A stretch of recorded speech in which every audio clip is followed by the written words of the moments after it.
రెగ్యులర్గా మనకి సర్జరీ చేయించుకునే పేషెంట్స్ ఎక్కువగా అడిగే ప్రశ్న ఏంటంటే లోపలేసే ఇంప్లాంట్ అంటే ప్లేట్ కానీ నెయిల్ కానీ ఇవి ఎంతకాలం ఉంచాల్సి వస్తుందండి, మళ్ళీ తీసేయాలా లేదా అని అడుగుతూ ఉంటారు.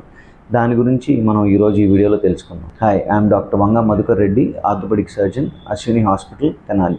మనకి లోపల వేసే ఇంప్లాంట్ ఎంతకాలం ఉంచాలి అనేది ఏ టైప్ ఆఫ్ ఫ్రాక్చర్ బట్టి కానీ టైప్ ఆఫ్ ఇంప్లాంట్ని బట్టి కానీ డిపెండ్ అయి ఉంటుందండి. లాంగ్ బోన్స్ అంటే ఫీమర్ కానీ టిబియా కానీ ఇలాంటి పెద్ద ఎముకలుకి మనం వేసే ఇంప్లాంట్స్ అంటే ప్లేట్స్ కానీ నెయిల్స్ కానీ అవి ఆ బోన్ హీల్ అవ్వడానికి టైం ఎక్కువ పడుతుంది కాబట్టి కొంచెం ఎక్కువ కాలం ఉంచాల్సి వస్తుంది. అవే చిన్న చిన్న ఇంప్లాంట్స్ అంటే లైక్ మనం ఇలా ఫింగర్ ఫ్రాక్చర్స్ కానీ వాటికి వేసే వైర్స్ మాత్రం తక్కువ టైంలో అంటే 6 to 8 weeks టైంలో మనం తీసేస్తూ ఉంటాము.